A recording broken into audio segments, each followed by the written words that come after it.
Hello and welcome to NTD News Today. Kevin Hogan here. Let's take a look at our top stories. Senator Joe Manchin raising concerns about another provision in President Biden's social spending plan, giving extra incentives to buy union-made electric vehicles over other EVs. House Republicans questioning the IRS over its decision on a Christian organization. The lawmakers are concerned that the IRS may have systematic political bias. Many of the millions of federal workers who are civilians are still working from home. A majority of Republican senators want them to go back to physical offices and deliver government services in a more timely manner. One of Biden's FCC nominees is alarming some lawmakers. They say her history sparks concerns about her fitness for the job.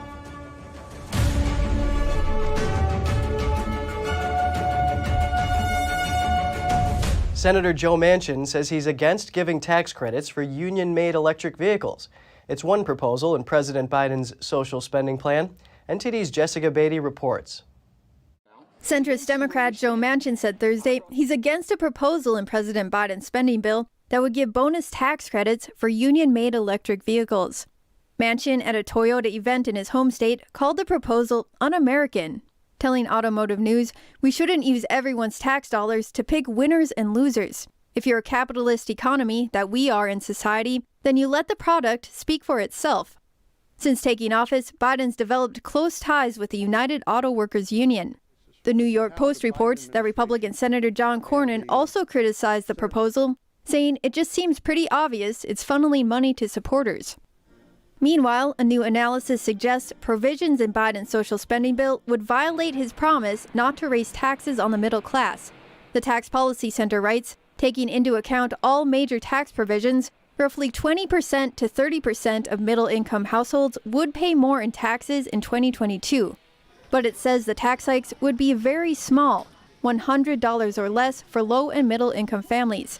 Nevertheless, it says the bill on average would cut taxes for almost all income groups in 2022. And what about the hidden inflation tax? Retail expert Bert Flickinger told Fox Business Thursday the soaring inflation crisis is one of the worst in modern history because it escalated so quickly. This is the biggest emerging economic crisis for consumers for over a decade. The average cost of living for a family of four is up about $5,000 a year. He said it's now a choice between heating homes, feeding families, or giving gifts. You can't do all three. Inflation's rising at the fastest pace in 31 years, triggering a statement from Biden Wednesday that he'll work with the National Economic Council to reduce energy costs. Biden plans to sign his $1.2 trillion infrastructure bill into law Monday with a group of bipartisan lawmakers. Jessica Beatty, NTD News. The federal government is blocking California from getting about $12 billion in public transit funding. That's because the Biden administration disagrees with California's public pension law. Here are the details. Federal law says that in order to get federal public transit grants, state and local agencies must protect the interests of their employees. California made changes to its public pension system in 2013, making pensions for new employees less generous. The U.S. Department of Labor recently determined that those changes were improper. They say that's because the changes were imposed by law instead of collectively bargained with public employee unions. The newly passed infrastructure bill set aside about $9.5 billion for California public transit agencies, but this new decision means California would not be eligible for those funds. The state would also forfeit about $2.5 billion in grants for public transit that were part of the most recent federal COVID-19 relief bill. The executive director of the California Transit Association says this relief funding has served as a lifeline for them, and in the absence of these federal dollars flowing to California transit agencies, we will absolutely see a reduction in service and losses in our workforce, making it more difficult for agencies to rebound. California Governor Gavin Newsom called the decision extremely concerning. Senators Dianne Feinstein and Alex Padilla from California have urged the Biden administration to overturn the decision. Inflation is raising the prices of almost everything in America. Let's visit Ankeny, Iowa to see how it affects everyday people. There's a chill in the air in Iowa.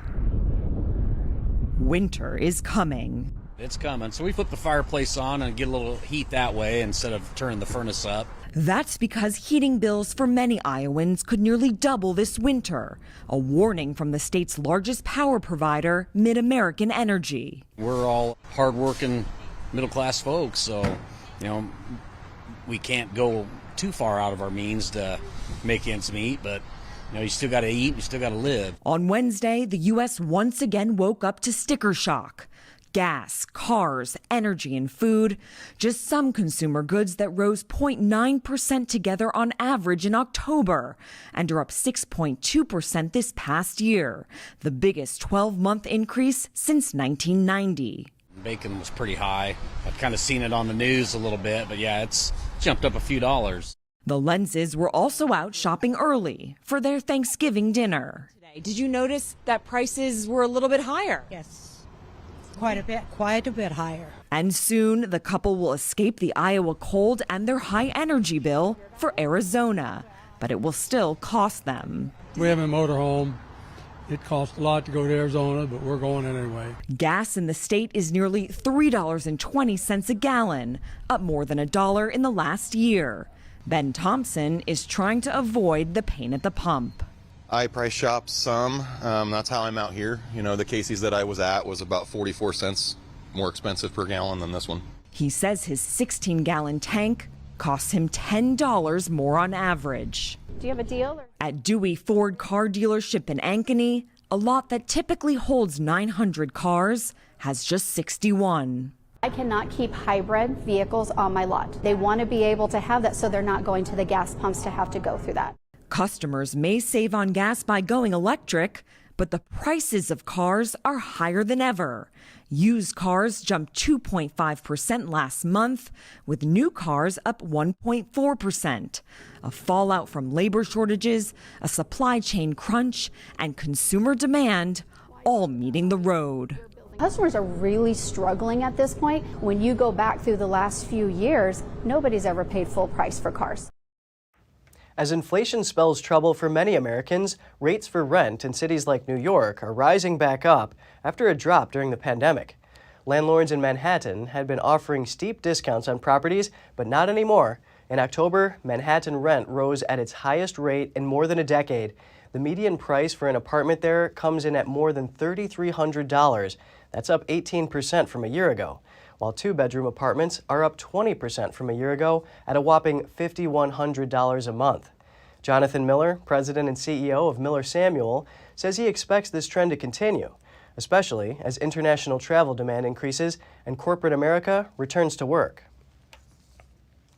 House Republicans are demanding answers from the Internal Revenue Service, or IRS, saying it targeted political views. The lawmakers allege the IRS violated a court settlement by denying nonprofit tax exemption applications based on their political views. Here are the details. All 18 Republican members of the powerful House Ways and Means Committee sent a letter on Monday to IRS Commissioner Charles Reddick. They say the IRS violated a valid consent order by initially denying the application for tax-exempt status submitted by Christians engaged. The tax agency agreed in the 2017 court settlement to stop targeting nonprofit tax exemption applicants on the basis of their political views. Christians Engaged is an organization that encourages Christians to become involved in the political process and pray for public officials on a nonpartisan basis. The IRS initially denied their tax exemption application in June, saying that the Bible teachings are typically affiliated with the Republican Party and candidates. After a public outcry and an appeal by Christians Engaged, the IRS reversed the decision. But the GOP lawmakers say they are still troubled that the IRS initially denied the application. Their letter reads, "We remain concerned that these types of denials could be more systematic at the agency. Not every applicant organization is able to hire legal counsel on short notice to appeal such IRS decisions." The U.S. has seen increased delays in accessing government services. Many federal civilian workers are still working from home, and some government offices remained closed for in-person visits. Now, a majority of Republican senators want to change that. Let's take a look at what they say.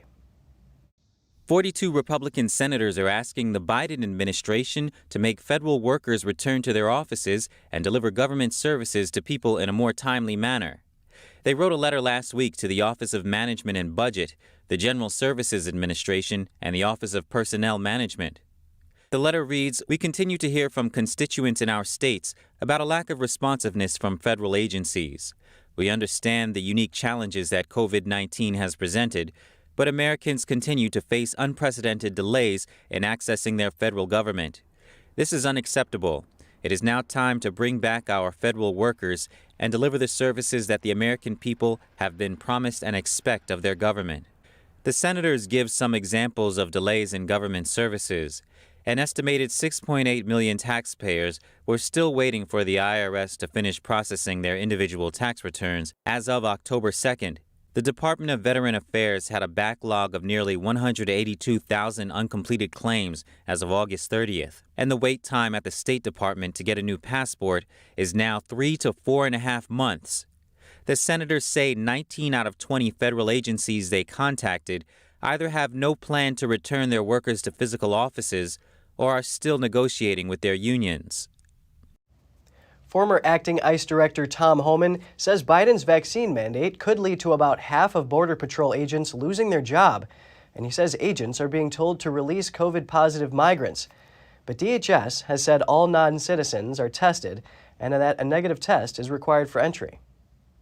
Ex-ICE Director Tom Homan says the federal vaccine mandate will be devastating to border security.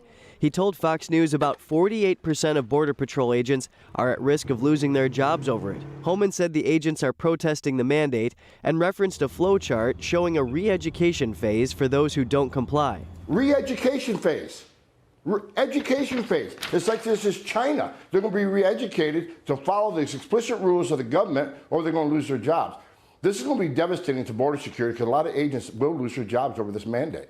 Though the DHS told PolitiFact local governments and NGOs test migrants who Border Patrol releases, and that DHS and ICE test them if the local area doesn't have testing capability. This comes as a lawmaker in Oklahoma files a bill to ban vaccine mandates in his state. Republican State Representative Tom Gann filed the Liberty Bill. It would end what he calls shocking abuse after many of his constituents called him saying they would lose their jobs over these mandates. According to KTUL, Gann's bill mimics an Illinois law that would protect workers from punishment if they refuse a drug injection forced on them. Biden's vaccine deadline is January 4th, and a judge blocked the mandate over the weekend. This, while the Pennsylvania Department of Health refuses to show COVID death data. The state's House of Representatives requested the reports. It comes after a resolution unanimously passed, which shows there were anomalies in the data and that COVID was listed as a factor of death when the person died of something else. A California school district says it will not enforce the state's current COVID-19 vaccine mandate. Here's NTD's Eileen Ng with more details.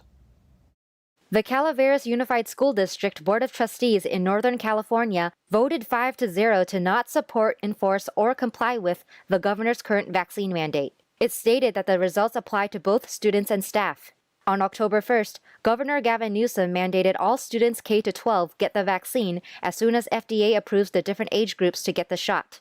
At the end of October, the FDA approved the Pfizer vaccine for children ages 5 to 11.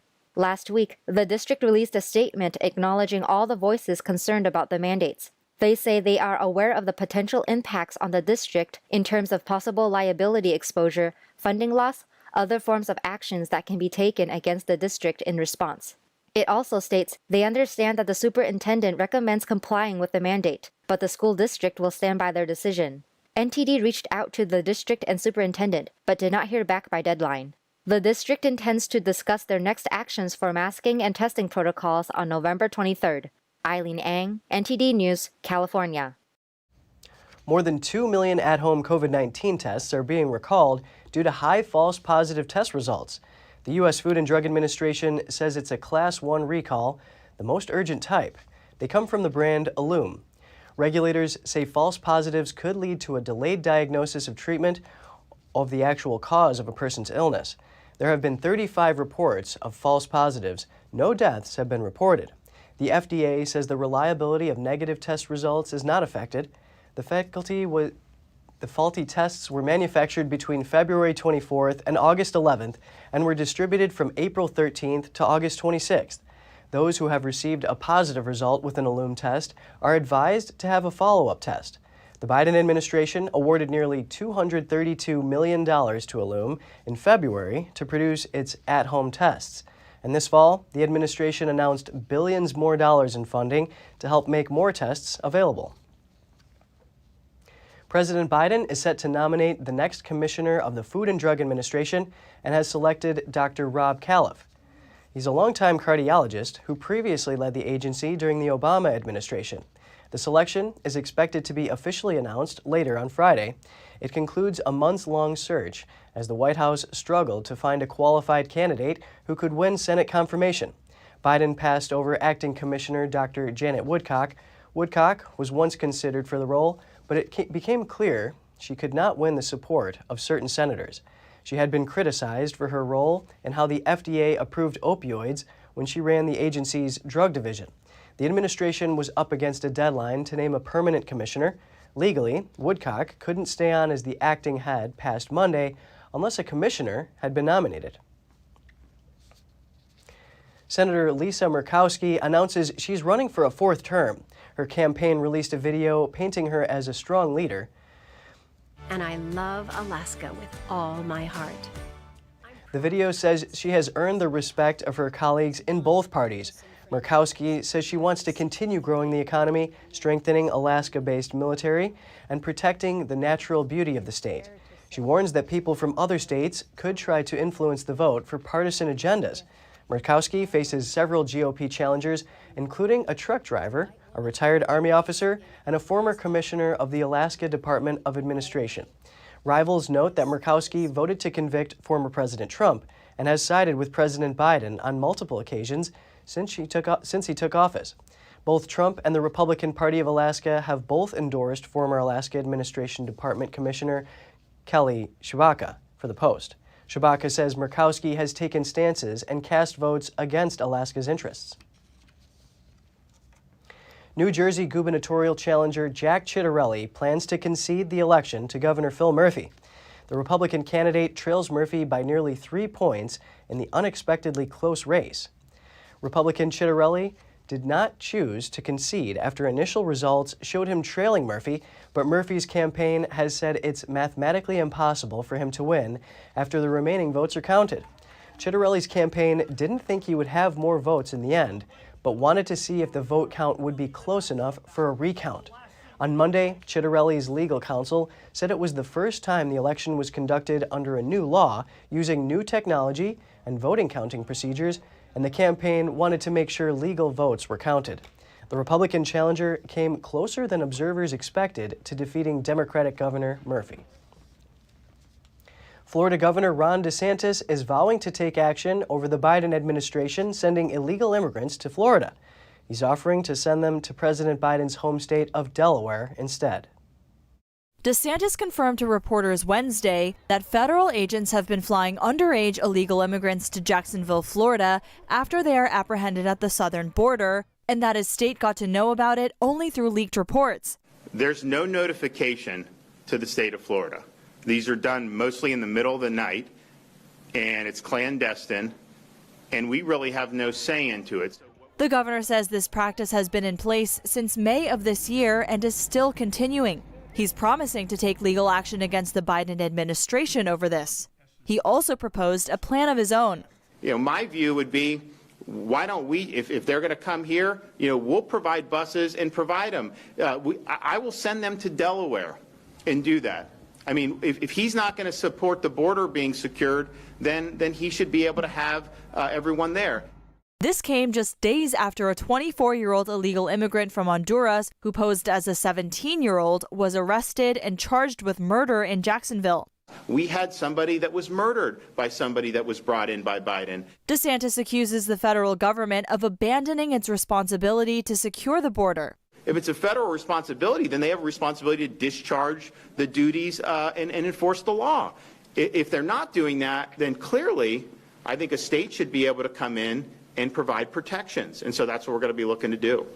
White House Press Secretary Jen Psaki acknowledged these flights during a press briefing last month. saying it is our legal responsibility to safely care for unaccompanied children until they can be swiftly unified with a parent or a vetted sponsor. The New York Post reported last month that in addition to flights to Florida, federal agents have been flying illegal immigrants to Westchester, New York.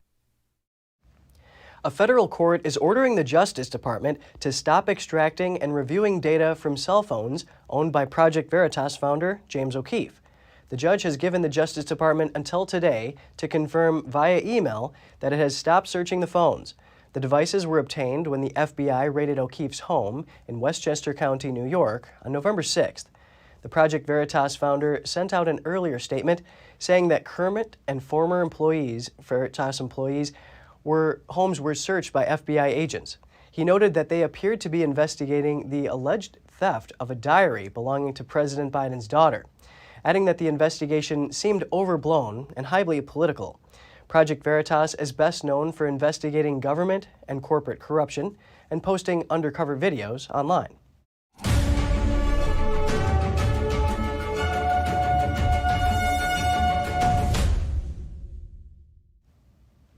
New York City celebrated Veterans Day yesterday. The Big Apple held the nation's largest Veterans Day parade. NTD's Arian Pastar was at the scene. Because if you had no veterans, you'd have no country. If you had no veterans, you have no freedoms. Thank a veteran every day. The day started with a solemn wreath-laying ceremony. Every military branch was proudly represented. After the ceremony, Senate Majority Leader Chuck Schumer told me the country should do more for veterans. Make sure those who are still here get the best possible health care. Anything else that should be done, or is it mostly the health care in your opinion? Well, health care, but remembering, honoring, hiring. Attorney General Letitia James also wants to include former service members in the workforce. Hire veterans. They're disciplined, they're loyal, and they're true patriots. Soon after the ceremony, the parade started. Veterans Day Parade has officially kicked off. There's the New York Fire Department right here, and behind them are all kinds of military branches. There's the Army, the Air Force, the Navy, you name it. We spoke to some of the veterans, and we also spoke to some of the active service members. The parade's Grand Marshal says it's an important day to inspire young Americans. All the camaraderie and stuff that maybe it'll generate them into maybe joining the service one day. Active service members sang march songs and drove along in their military vehicles. Colonel Wiederholt was deployed in Afghanistan with the U.S. Air Force. Yeah, I think everyone was surprised at how fast the country collapsed, right? And so in the organization that I'm commander of, we actually had crews operating and were a part of the evacuation as well. And so pretty rewarding experience for everyone that participated in it. He didn't comment on any decision-making regarding the withdrawal and said he's proud to serve his country by following the orders he receives. James Bishop was part of a rescue mission. I think I'm the rock star of this parade. When he served in Japan during World War II. We're holding Americans prisoners on that island. I get in there and I wipe them all out and save all our Americans. This year's Veterans Day Parade was New York's first one since the pandemic, and it included around 200 marching units. Arian Pastar, NTD News, New York. And an 8-year-old in Virginia wanted his school to observe Veterans Day. He didn't go to school yesterday and instead organized his own event. NTD's Jason Perry has the story. Testing? Okay. Good morning, America! Good morning! Austin Riddell isn't shy when it comes to public speaking or showing his respect for America's military men and women. I'm going to make sure every student knows that their dreams can come true because of the United States Military Forces. Yeah. The 8-year-old organized the event to honor America's veterans for their hard work and sacrifice. I could never get away with an event like this in North Korea, China, and lots of other places. Only in America are we this free, and it's all because of our courageous veterans. Yeah. You gave me a voice to go in front of the Board of Education, to go in front of the Board of Supervisors, to change the world, starting right here in Winchester. Yep. Riddell recently gave a speech in front of his school board where he advocated for them to allow a day off for Veterans Day. He told the school board that something was not right with the school calendar. A few months ago, I told my mom that having a day out of school for the Apple Blossom Festival was great. That meant we had a 3-day weekend. But then I started thinking. I asked my mom if we also got out of school for Veterans Day. She told me no, and I thought, how unbalanced. He went on to tell them that he was not going to have perfect attendance because he does not go to school on Veterans Day. And for that, he got a standing ovation. And on this Veterans Day, instead of going to school, he hosted a Veterans Day event. Each of you put your boots on, your hats on, left your families, and did whatever your country, whatever your people needed you to do. The fourth grader wants to be a senator when he grows up. Other veterans also spoke at the event, and in attendance was Lieutenant Governor-elect Winsome Sears, a Marine veteran. Jason Perry, NTD News. And crowds honored military veterans yesterday at a huge parade on the West Coast. Here's NTD's David Lamb with more details. This annual parade is organized by the United Veterans Council of Santa Clara County. Their mission is to support veterans, active duty military members, and their families. So as you can see, we have a marching band coming up, and this parade is said to be one of the largest Veterans Day parade in the country. It's a day to say thank you to the military. So my dad, Jose Carrasco, was in World War II. He was in the Battle of the Bulge. He did go all the way through the European campaign. One attendee comes every year with her family to honor her father. And he came home on the Queen Mary and then lived in San Jose and got married to my mom, Lillian Carrasco. She's 94, young.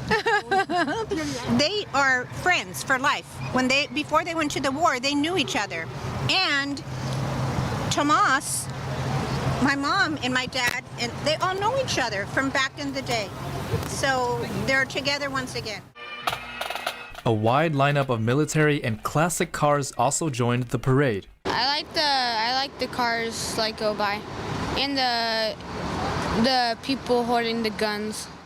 He's giving me a very smooth ride. It's a delight. Better than a new car. To all the veterans out there. A speaker said that the event is 100% funded by donations. Over at a nearby park, a ceremony was held with officials, veterans, and the community. So every year the veterans march in the Rose, White, and Blue Parade, and we're grateful for them doing it and for their service. And so this is just a way for us to honor them. I was 35 years. I started in 1966 and wrapped it up in 2001, a couple of days before 9/11. This is a holiday for every American citizen and every person who's come to America who wants to be an American citizen. Veterans all over the world, and we are celebrating the spirit of patriotism and the idealism that makes this country great. Veterans Day was originally called Armistice Day, commemorating the end of World War I. David Lamb, NTD News, California. Up next, a man in Rhode Island just got his Ph.D. degree in physics from Brown University at 89 years old. He had a fascination with physics since a young age and worked towards the degree for 2 decades. And as drought threatens water supplies in the western U.S., a Colorado city is promoting the idea of water recycling. And it's for those that aren't convinced of its cleanliness, a special tour is letting locals take a sip of the recycled wastewater. Find out more here on NTD News.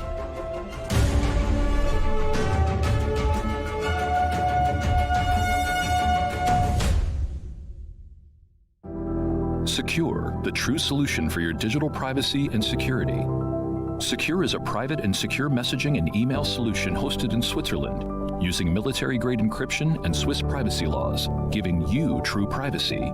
Secure is 100% private and does not collect or sell any of your personal data. Secure's Helix technology connects you securely to our Swiss servers without the need of a VPN, guaranteeing privacy and security for all your communications. Secure Messenger doesn't require your phone number or any personal data that hackers target. Chat by Invites allows you to chat privately and securely with anyone outside of your secure network without the need for others to download Secure. Secure Send offers you a private and secure way to email anyone outside of Secure. You won't find this level of privacy or security on any other email or instant messaging application. Visit secure.com. Regain and protect your privacy today. Hello, I'm Mike Lindell, and I'm here to tell you about my new product from MyPillow, towels that actually work. Watch this absorbency test. Here's another towel that we randomly went out and bought. Here's one of my towels with the nice design. I don't know if you can see this, but you could line a swimming pool with this. This is crazy. Get rid of it. Towels that actually work. The new MyPillow towels are exclusively made with 100% USA combed cotton with proprietary technology and with maximum absorbency. They dry you faster and are guaranteed to work. I'm interrupting this commercial right now. Retailers have canceled MyPillow. And to thank you for all your support, I'm going to pass the savings directly on to you. Go to MyPillow.com to get deep discounts on all MyPillow products. For example, you get my dog beds for as low as $19.99. Or for a limited time, you can get my 6-piece towel sets, regularly $109.99, now only $39.99. The lowest price ever with your promo code.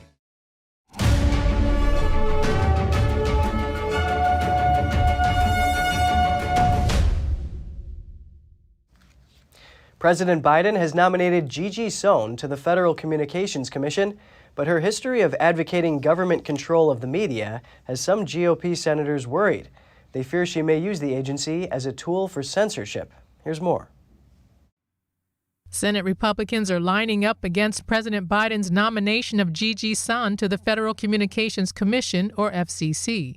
Citing Sohn as a hardline leftist who's openly hostile to conservatives, a former FCC official called her unfit as a regulator over the communications industry. Sohn was once the head of Public Knowledge, a liberal consumer advocacy group.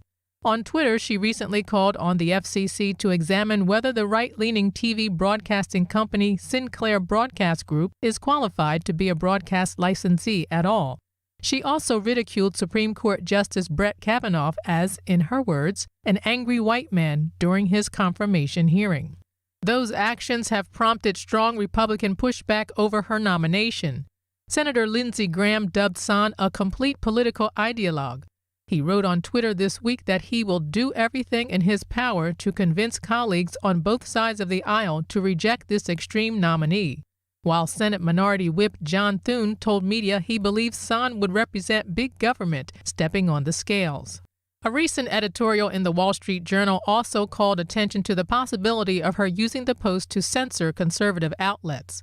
The White House announced Sohn's nomination in October, touting her defense of broadband access and her would-be status as the first openly LGBTIQ+ FCC commissioner if confirmed. Sohn has not yet responded to requests for comment. Salmon fishermen are suing the Biden administration over plans to change fishing waters in Alaska. They say closing off the waters to salmon fishing will put them out of business. The federally controlled area spans 300 to 200 nautical miles off the coast of Alaska and is known as the Cook Inlet Exclusive Economic Zone. A group of longtime salmon fishermen are suing U.S. Commerce Secretary Gina Raimondo over the regulation. The legal complaint says in less than a month, the waters will close, not because they're overfished or any other conservation or environmental reason, but simply because the government finds it too bothersome to manage. The fishermen's attorney, Michael Poon, says the government is pulling the rug out from under the fishermen. A federally created council ruled that closing the waters to commercial salmon fishing optimized conservation and management when considering the costs and benefits.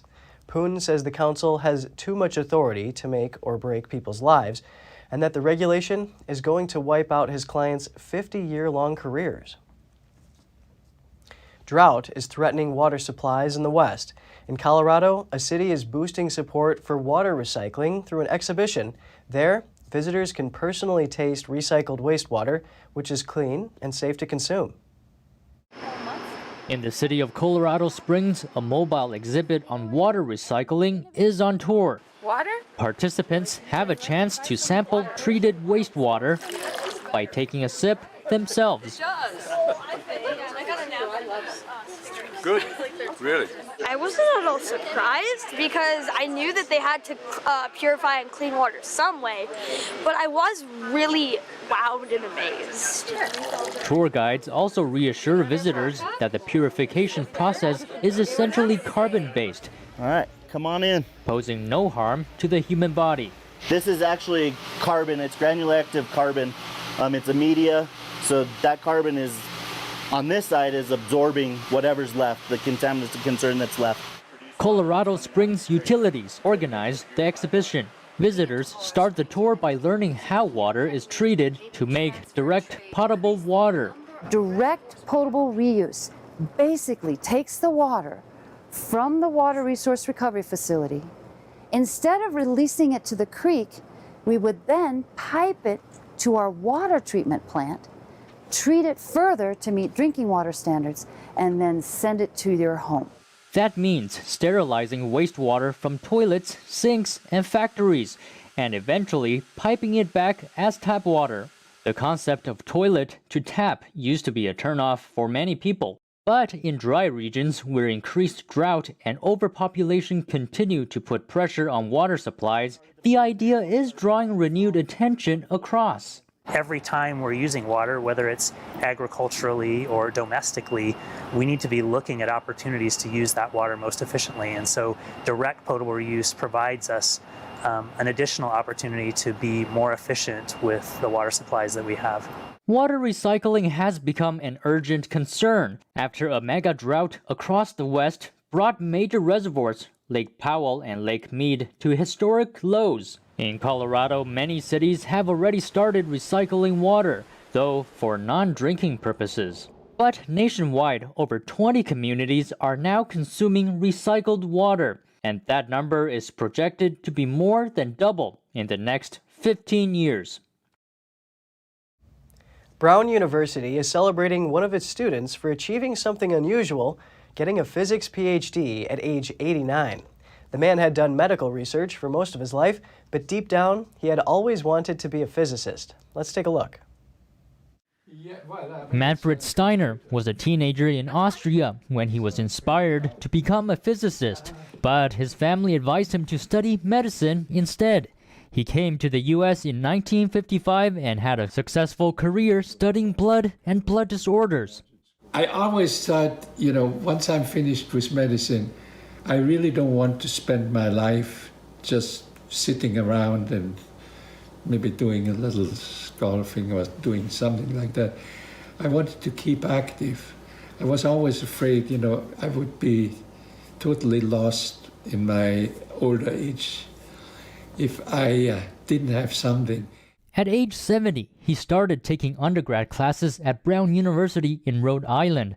By 2007, he accumulated enough credits to enroll in the Ph.D. program, and this September, he successfully defended his dissertation on quantum mechanics. I cherish this Ph.D. more than anything else, than any other, because it took me long, and it was a lot of problems where I didn't really even know if I could finish with my medical problems. But I made it, and this was the most gratifying point in my life. He has this message to people pursuing their dreams. If they love something to do that they always wanted to, please, go ahead and try it.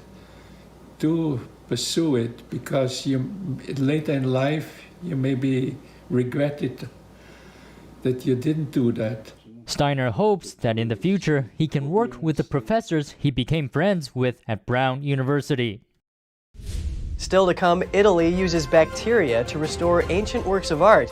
The bacteria eat away grease and dirt and help keep sculptures and paintings fresh for new generations. And conservationists are working to protect the UK's prized River Thames. They're studying the health of the many kinds of animals that call the river home. All that and more when we return.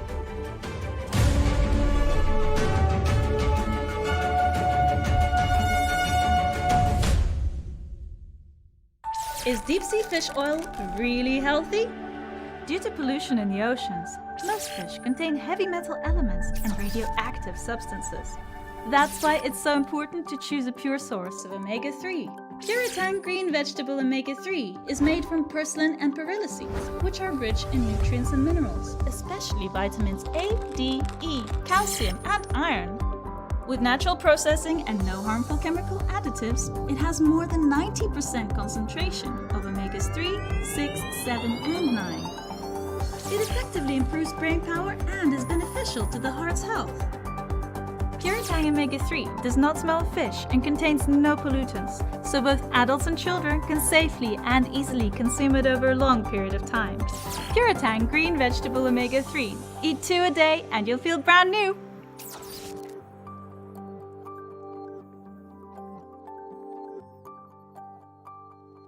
It's been a year since the world fell apart. And when it fell, it went fast.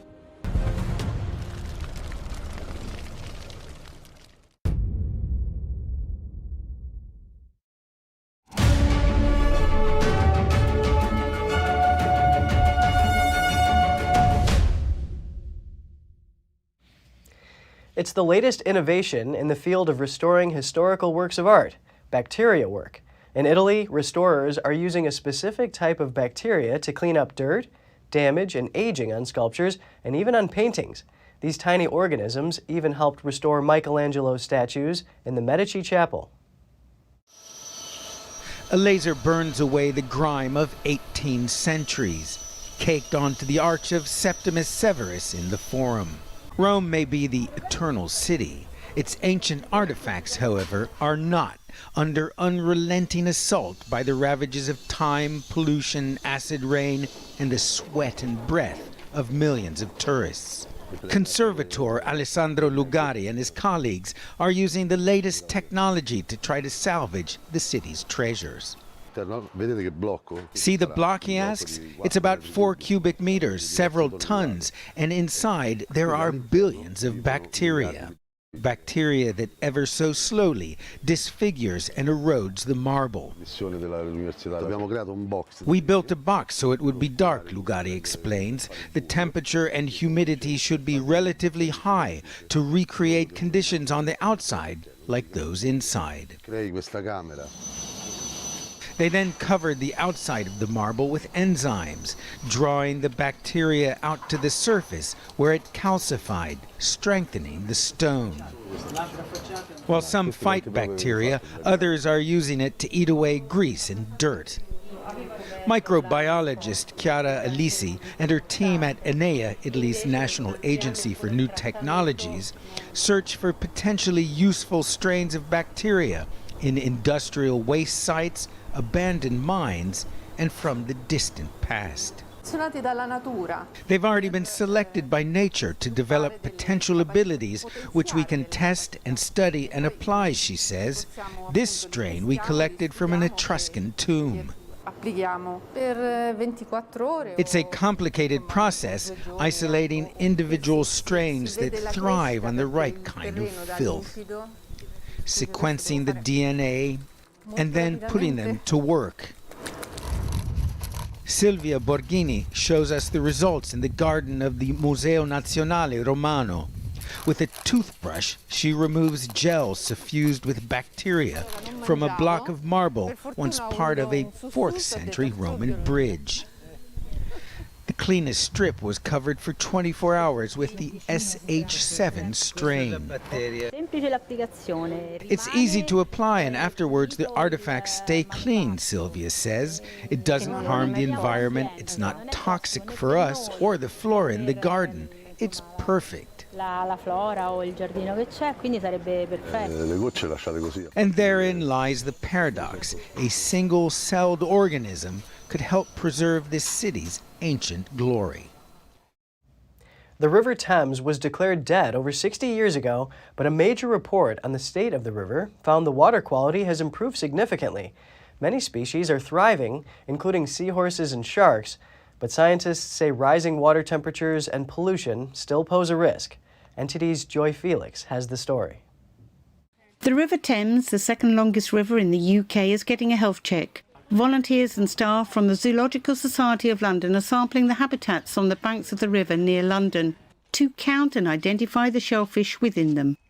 We do the same thing year on year. That's the key. It's so important, this sort of basic study.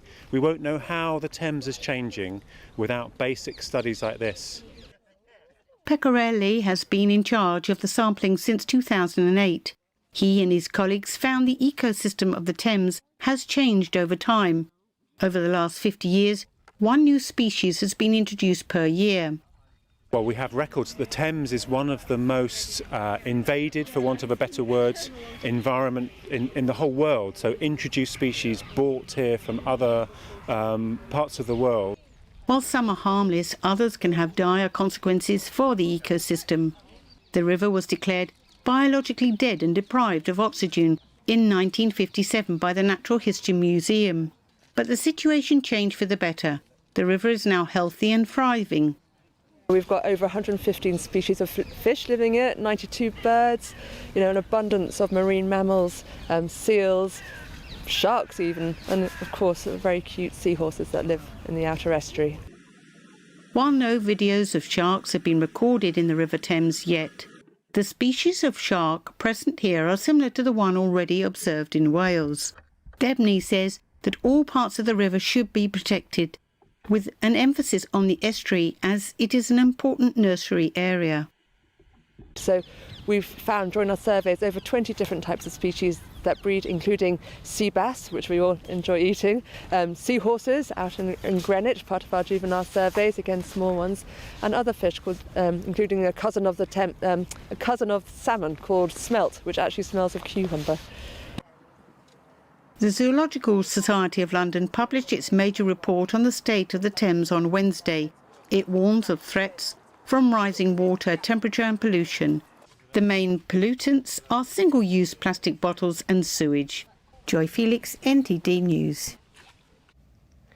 And now to France, where a balloonist has made history by breaking the world record for standing on top of a hot air balloon at altitude.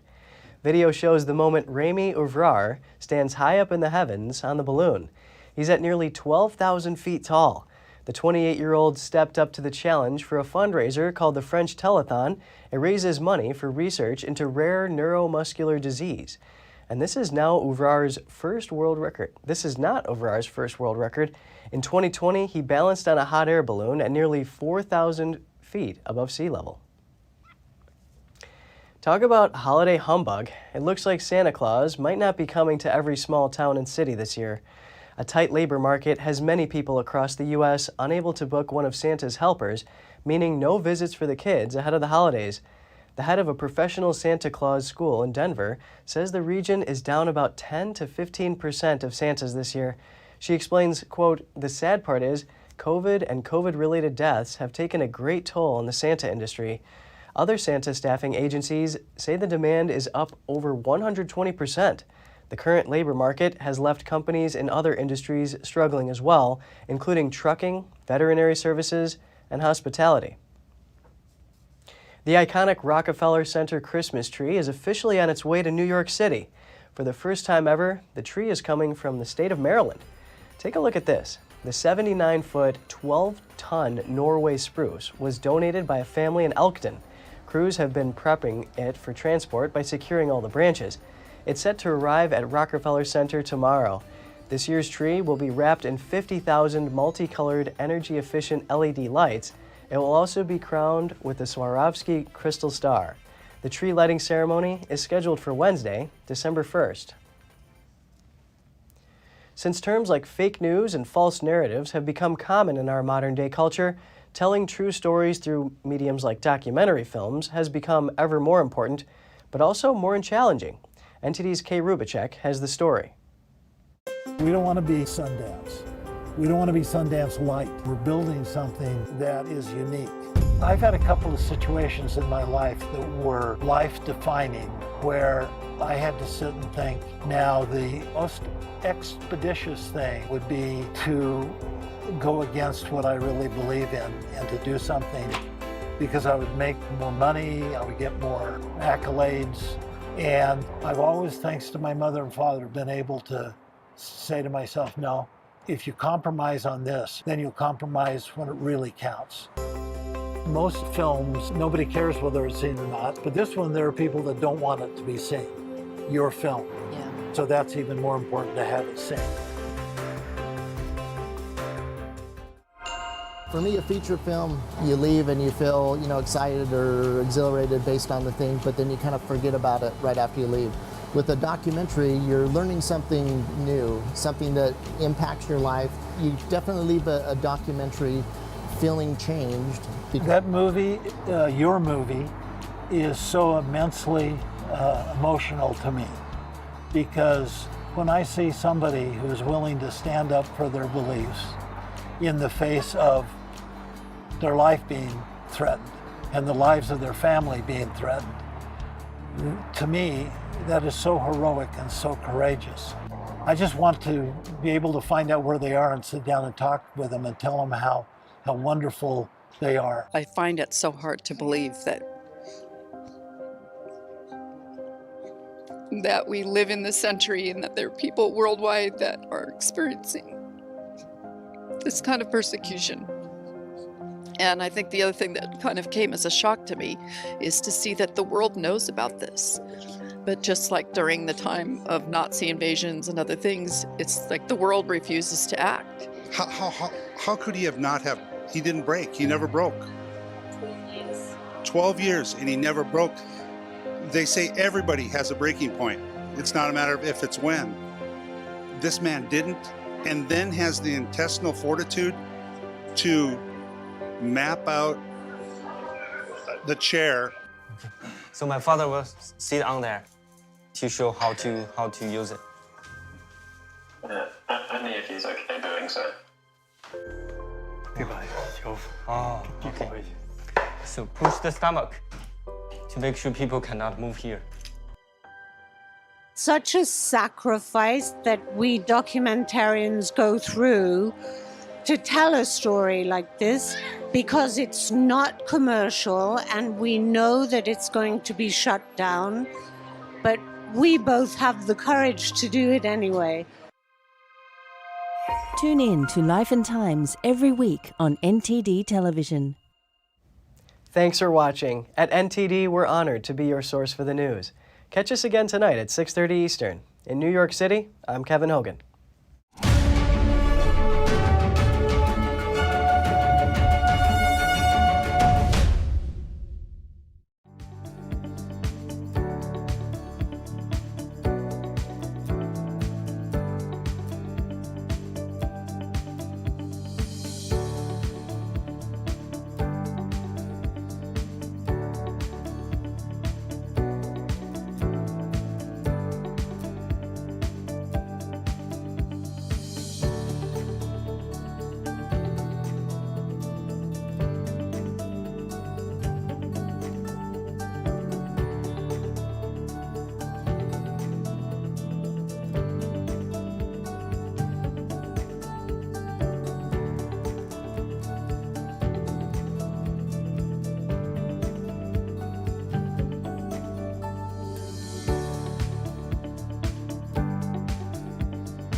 Before you go, here's something you should know. Don't forget you can catch all of NTD's programs on television. NTD Business premieres live Mondays through Fridays at 5 p.m. We broadcast to many of your favorite platforms, Apple TV and Roku, for example. We're also rapidly growing on cable, satellite, and over-the-air all across the United States. Just go to ntd.com/TV, type in your zip code, and find all the ways you can watch NTD.